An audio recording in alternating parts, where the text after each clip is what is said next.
Welcome back friends in सोपी English channel. सोपी English चॅनलच्या आजच्या या व्हिडिओमध्ये आपण सर्वात जास्त गोंधळात पडणारा टॉपिक शिकणार आहोत. आणि तो सर्वात जास्त गोंधळात पडणारा टॉपिक म्हणजे कोणता सांगा पाहू? ओळखलं असेल? हो, नक्की. बरोबर. प्रेपोजिशन.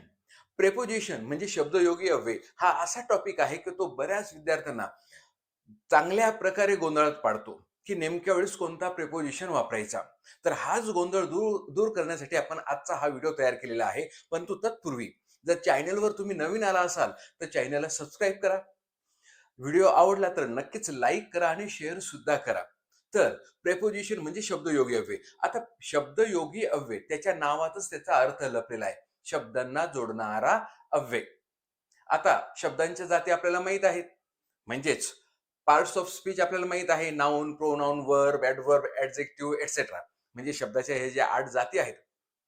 यापैकी जो शब्द येतो, त्या शब्दाला जोडण्याचं काम जो करतो, त्याला शब्दयोगी अव्यय म्हणजे याचं प्रेपोजिशन असं आपण म्हणतो. परंतु आता व्याकरणाकडे जर आपण वळालो, तर आपला जो हेतू आहे, तो साध्य होताना दिसत नाही. कारण की आपण व्याकरणाशिवाय काय करत आहोत? स्पोकन इंग्लिश शिकत आहोत. परंतु आपल्याला तर प्रेपोजिशन शिकायचं आहे, तर मग सोप्या पद्धतीने आपण शिकणार आहोत. सर्वात प्रथम तुम्हाला एक सांगू इच्छितो, की प्रेपोजिशन हा एक खूप मोठा टॉपिक आहे. तो छोटासा टॉपिक किंवा छोट्याशा व्हिडिओमध्ये बसणारा टॉपिक नाहीये.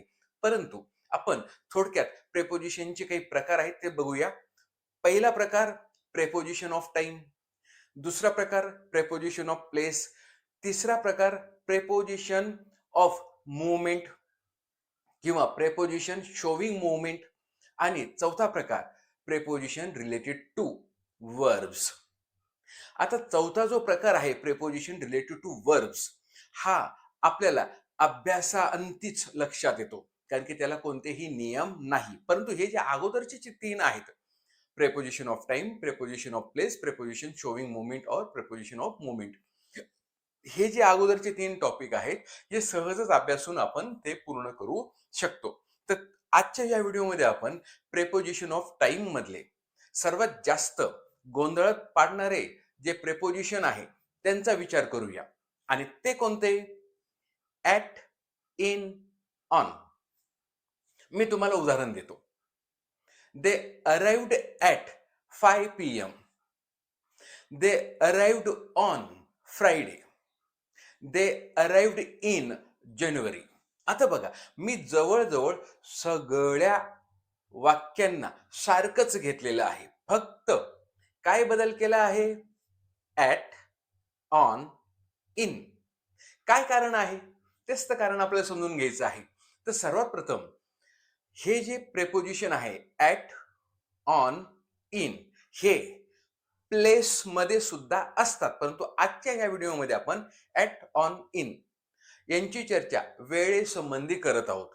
आणि वेळेशी निगडीत असलेले ह्या प्रेपोजिशनची आपण गटेवारी करणार आहोत. आता ॲट, ऑन, इन यांना आपण त्यांचा वाटा देऊया. सोप्या भाषेत सांगण्याचा प्रयत्न करतोय मी. त्यांचा वाटा देऊया. ॲटला थोडा छोटा वाटा देऊया. ऑनला त्याच्यापेक्षा थोडा मोठा म्हणजे मध्यम स्वरूपात वाटा देऊया. आणि इनला सर्वात जास्त मोठा वाटा देऊया. म्हणजे जास्त मोठ्या स्वरूपात देऊया. आता बघूया. याच्यातून आपल्याला काय कळालं? ॲटला छोटा वाटा द्यायचा आहे म्हणजे काय? ॲट हा अतिशय छोट्या गोष्टींसाठी, छोट्या वेळेसाठी म्हणजेच तंतोतंत वेळ, पॉइंट ऑफ टाईम दर्शवण्यासाठी. They arrived at 5 PM. They arrived at 5 PM. म्हणजे घड्याळीतल्या 5 वाजता, संध्याकाळी 5 वाजता ते आले. म्हणजे त्यांचं आगमन संध्याकाळी 5 वाजता झालं. म्हणजे काय झालं? बघा, निश्चित बरोबर 5 वाजताच. हो की नाही? असा त्याचा अर्थ झाला. म्हणजे ॲट हा निश्चित, तंतोतंत घड्याळी वेळ दर्शवण्यासाठी वापरला जातो. म्हणजे छोटा वाटा. On, they arrived on Friday. आता बघा, ते शुक्रवारी आले. आता शुक्रवारी केव्हा आले? दुपारी 12 वाजता, 1 वाजता, सकाळी 9 वाजता, संध्याकाळी 6 वाजता, असं काहीही सांगितलेलं नाहीये. संपूर्ण दिवसाचा विचार झाला. बघा, ॲट पेक्षा थोडा मोठा. ॲट पेक्षा थोडा मोठा. दे अराइव्हड ऑन फ्रायडे. म्हणजे ते शुक्रवारी आले. म्हणजे वारांच्या दृष्टिकोनातून जर विचार केला, तर शुक्रवार हा सुद्धा निश्चित झाला. हो की नाही? परंतु आपण शुक्रवारी आले असं म्हणत असताना कोणताही वेळ काळ दिलेला नाही. निश्चित असा वेळ दिला नाही, की संध्याकाळी 5 वाजता किंवा दुपारी 3 वाजता असं काही सांगितलं नाही. म्हणजे ॲट पेक्षा ऑन थोड्या मोठ्या कालावधीसाठी वापरला जातो. आता दे अराइव्हड इन जानेवारी. ते जानेवारी महिन्यात आले. आता बघा त्याही पेक्षा मोठा वाटा. जानेवारी महिना हा सुद्धा वेळ काळच दाखवतो. म्हणजे टाईमच दाखवतो. पण जानेवारीच्या सोमवारी आले, का बुधवारी आले, का शुक्रवारी आले, का रविवारी आले असं काहीही सांगितलेलं नाही. They arrived at 5 PM. They arrived on Friday. They arrived in January. याच्यातला फरक तुम्हाला जाणवला असेल. हो की नाही? म्हणजे जेव्हा आपल्याला तंतोतंत अगदी विशिष्ट घड्याळी टाईम सांगायचा असेल, तेव्हा ॲट वापरायचा वेळ दर्शवण्यासाठी. जेव्हा आपल्याला वार आणि दिनांक म्हणजे रविवारपासून तर शनिवारपर्यंत हे आठवड्याचे जेवढे वार आहेत, ते दर्शवायचे असतील. Our class will start on Monday. बघा, our class will start on Monday. आपला क्लास सोमवारी सुरू होईल. म्हणजे ऑन मंडे सोमवारी सुरू होईल. हा पण विशिष्ट आहे, परंतु वार आहे, दिवस. We celebrate our independence on 15th of August. On 15th of August. 15th August म्हणा किंवा 15th ऑफ ऑगस्ट म्हणा. परंतु आपण काय म्हटलं? ऑन. On 15th. म्हणजे वी सेलिब्रेट अवर इंडिपेंडन्स. तर आपण आपलं स्वातंत्र्य सेलिब्रेट करतो, साजरा करतो. केव्हा? On 15th of August. म्हणजे ऑगस्ट महिन्याच्या 15 तारखेला. तर वार आणि दिनांक हे पण विशिष्टच असतात. ते दर्शवण्यासाठी सुद्धा आपण ऑनचा वापर करतो. आलं लक्षात? We wear sweaters in winters. We wear sweaters in winter. तर आपण हिवाळ्यात स्वेटर्स घालतो. गरम कपडे घालतो. हिवाळ्यात आता बघा, हिवाळा एक मोठा कालावधी. हो की नाही? इन म्हणजे हा संपूर्ण कालावधी. हा संपूर्ण आता पावसाळा, हिवाळा आणि उन्हाळा हे जे ऋतू आहेत, हे सुद्धा निश्चित आहे वर्षाचे, परंतु मोठा कालावधी आहे. तर अशा वेळेस आपल्याला इन वापरायचा असतो. म्हणजे तुमच्या असं लक्षात आलं असेल, की निश्चित घड्याळी टाईम सांगायचा असेल तर ॲट वापरा. वार आणि दिनांक वापरायचा असेल तर ऑन वापरा. आणि मोठा कालावधी सांगायचा असेल तर इन वापरा. आता थोडंसं पॉइंटवर आणखीन एकदा येऊया. ह्या गोष्टी तुमच्या लक्षात आल्याच असतील, परंतु निश्चित कोणकोणत्या गोष्टी असतात? दिवसाचे ठराविक गोष्टी सुद्धा निश्चित असतात. जसं ॲट नून. आता ॲट नून म्हटलं की एक्झॅक्ट 12 वाजता. At noon. ॲट नाईट रात्री. ॲट मिडनाईट मध्यरात्री. ॲट सनराईज सूर्योदयाच्या वेळी. ॲट सनसेट सूर्यास्ताच्या वेळी. तर at lunch time. We shall meet at lunch time. We shall meet at lunch time. तर आपण दुपारच्या जेवणाच्या वेळेस भेटूया. हो की नाही? आलं लक्षात? तर दिवसाचे काही विशिष्ट टायमिंग आहेत, की जे निश्चित आहे. छोटे टायमिंग.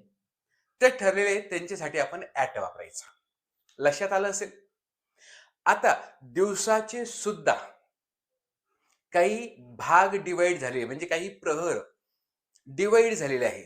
सकाळ, दुपार, संध्याकाळ. आता ॲट नून दुपार आणि दुपारी म्हणजे आफ्टरनून. दुपारी, दुपारच्या नंतर आपल्या मराठीतून दुपारी. दुपार आणि दुपारी. ते दुपारी आले. इन द आफ्टरनून असं होईल. ते संध्याकाळी आले. इन द इव्हनिंग असं होईल. They came in the evening. ते दुपारी आले. They came in the afternoon. ते सकाळी आले. They came in the morning. म्हणजे दिवसाचे काही भाग डिवाइड झालेले आहे. सकाळ, in the morning. In the मॉर्निंगच म्हणायचं म्हणजे संपूर्ण सकाळ. दुपारी, दुपार नाही, दुपारी म्हणजे संपूर्ण दुपार, तो भाग. संध्याकाळी, संपूर्ण संध्याकाळ, तो भाग म्हणजे इन. आता इथे आपल्याला इन वापरावं लागेल. म्हणजे दिवसाचे काय असे निश्चित टायमिंग आहे, तिथे तुम्हाला ॲट वापरायचं आहे. जसं मी तुम्हाला सांगितलं, at noon, at night, at midnight, at dawn, at dusk. Dawn म्हणजे पहाट. डस्क म्हणजे सूर्यास्त होण्याच्या अगोदरचा आणि संध्याकाळच्या दरम्यानचा जो काळ आहे. म्हणजे सूर्य तर बुडालेला आहे, परंतु वरती काय आहे, प्रकाश दिसतोय. तर ॲट डस्क. तर हे सगळे निश्चित आहे. दिवसाचे काही टायमिंग्ज आहेत, हे निश्चित आहेत. त्याच्यासाठी ॲट वापरायचं. म्हणजे छोट्या छोट्या टॉपिकला ॲट. दिवसाचे काही प्रहर आहेत की जे छोट्या छोट्या भागांमध्ये डिवाइड झालेले आहेत, त्यांच्यासाठी इन. लक्षात आलं असेल. आणि वारांसाठी, दिनांकांसाठी ऑन वापरायचा. तर हे तुमच्या लक्षात आलं असेल. तर काही उदाहरणं आणखीन बघूया. I will meet you at 5 PM. The movie starts at 9 o'clock. The train departs at 10:30. आता इथे सर्वांच्या जागेवर ॲट वापरलेलं आहे. काय कारण आहे? तर ॲट हे आपल्याला निश्चित टायमिंग सांगतो. छोट्या पिरियडसाठी अगदी तंतोतंत घड्याळी वेळ सांगतो. जसं we both came at the same time. आता बघा इथे मी कुठेही घड्याळी वेळ सांगितला नाही. We both came at the same time. We both came at the same time. आता इथे बघा, इथे घड्याळी वेळ दिसतोय का? मुळीच दिसत नाही. परंतु कोणत्या वेळेला आलो आम्ही? मी ज्या वेळेला आलो त्याच वेळेस तो पण आला, किंवा तो ज्या वेळेला आला त्याच वेळेस मी पण आलो. कारण की वी बोथ म्हटलो मी. वी बोथ, आम्ही दोघे. केम ॲट द सेम टाइम. केम, आलो. ॲट द सेम टाइम, एकाच वेळेस. ॲट द सेम टाइम, त्याच वेळेला. The same time, the same time, त्याच वेळेला. ॲट द सेम टाइम, त्याच वेळेला. म्हणजेच कोणत्या वेळेला मी आलो? ज्या वेळेला तो आला. म्हणजे ती निश्चित वेळ, छोटीशी निश्चित वेळ. ज्या वेळेला तो आला त्याच वेळेला मी आलो, किंवा असं म्हणता येईल, ज्या वेळेला मी आलो त्याच वेळेला तो आला. म्हणजे आम्ही दोघंही एकाच वेळेस आलो.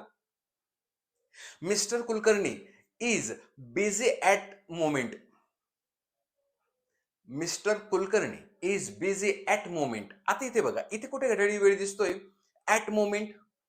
म्हणजे या क्षणाला. कोणत्या क्षणाला? जेव्हा आपण बोलतोय. म्हणजे तुम्ही माझ्याकडे येऊन म्हणालात की आम्हाला मिस्टर कुलकर्णींना भेटायचंय. तर मी सांगतो की he is busy at moment.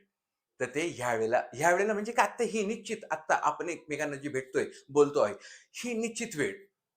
He is busy at moment. तर ते आत्ता या क्षणाला कार्यमग्न आहेत. आता ऑन वरून काही उदाहरणं घेऊया. जसं पहिलं वाक्य, I will start my new job on Monday. दुसरं वाक्य घेऊया, we usually watch movies on Saturday. तिसरं वाक्य बघूया, India got independence on 15th of August. चौथं वाक्य बघूया, the year starts on 1st January. तर इथे बघा, प्रत्येक ठिकाणी आपण ऑनचा वापर केला. I will start my new job on Monday. वार आला बघा इथे, हो की नाही? ऑन मंडे म्हणजे मी माझा नवीन जॉब सोमवारी सुरू करत आहे. We usually watch movies on Saturday. आम्ही बहुधा शनिवारी चित्रपट बघतो. On Saturday. India got independence on 15th August. On 15th August. आता इथे बघा, काय दिसत आहे तुम्हाला? दिनांक दिसतोय. तर ऑन मंडे, ऑन सॅटरडे हे तुम्हाला वार दिसतात, आणि ऑन 15th August इथे तुम्हाला दिनांक दिसतो. त्याचप्रमाणे the year starts on 1st January. नवीन वर्ष 1 जानेवारीला सुरू होतं. आपलं महाराष्ट्रीयन लोकांचा नवीन वर्ष गुढीपाडव्याला सुरू होतो. आपण तो साजरा करतो, यात काही शंका नाही, आनंदाने. परंतु जसं जागतिक स्तराचा जर विचार केला तर आपण हे वाक्य असं म्हणू शकतो, the new year starts on 1 जानेवारी. तर 1 जानेवारीला नवीन वर्ष सुरू होतो, हो की नाही? तर आपण इथे अशा विशिष्ट दिवसांसाठी, आता विशिष्ट दिवस म्हटले की तिथे दिनांक आणि वार येतात. विशिष्ट दिवस म्हटले की तिथे काय येतं, काय गृहीत धरायचंय? दिनांक आणि वार येतात. आता दिनांक आणि वार यांचा विचार केल्यावर ऑन वापरायचा आहे. आता बघा, मी एक वाक्य देतो की जे तुम्हाला गोंधळात पाडणार आहे. We generally give gifts each other at Diwali आणि we generally give gifts each other on Diwali day. असं का झालं? जेव्हा मी केवळ दिवाळी म्हणतो तर पूर्ण वर्षाचा एक विशिष्ट सण, निश्चित छोटासा, दिवाळी, तिथे मी दिवाळीचा उल्लेख करत आहे, कोणत्याही दिवसाचा नाही. म्हणजे असा कोणताही दिवस की जो सुट्टीशी निगडीत आहे, तिथे मला ॲट वापरायचा आहे. सण, वार, उत्सव वगैरे जर सुट्टीशी निगडीत येत असेल तर तिथे मला ॲट वापरायचा आहे. आणि we generally give gifts each other on Diwali day. आता इथे मी दिवाळी दिवस, डे, म्हणजे मी आता दिवसाचा विचार केला. दिवाळी या सणाचा विचार केला नाही. तर तिथे मी ऑन वापरला. म्हणजे जेव्हा मी दिवसाचा विचार करत असतो तेव्हा ऑन वापरायचा आहे. दिवस म्हणजे वार आणि दिनांक हे त्याच्यात आलं पाहिजे. आणि जेव्हा मी एखादा दिवस, विशेष करून सण आणि वार, सणवार म्हणतो आपण मराठीतून, सणवार, उत्सव इत्यादी, हे जर सुट्टीशी निगडीत येत असेल, काही कार्यक्रमाशी निगडीत येत असेल, तर तिथे ॲट वापरायचं आहे. लक्षात आलं असेल? आता इन वरून काही उदाहरणं बघूया. आता इन हा मोठ्या भागासाठी दर्शवला जातो, हो की नाही? इन हा मोठ्या भागासाठी दर्शवला जातो. मग दिवसाचे जे वेगवेगळे भाग पडले, तो पण एक मोठा भाग असतो. In the morning, in the evenings, in the afternoon, असं आपण म्हणतो. त्याचप्रमाणे in summer, in winter, in rainy season असं आपण म्हणतो. In the year, in the month असं आपण म्हणतो. आता मी जेव्हा असं म्हणत असतो, तेव्हा मला एक मोठा कालावधी सांगायचा असतो. जसं our school starts in June. Our school starts in June. आमची शाळा जूनमध्ये सुरू होते. पण जर मी असं म्हटलं तर our school starts on 7th June. On 7th जून. आता इथे मला ऑन वापरावं लागलं. काय कारण आहे? तर मी तिथे दिनांकाचा उल्लेख केला. Our school starts in June. Our school starts on 7th June.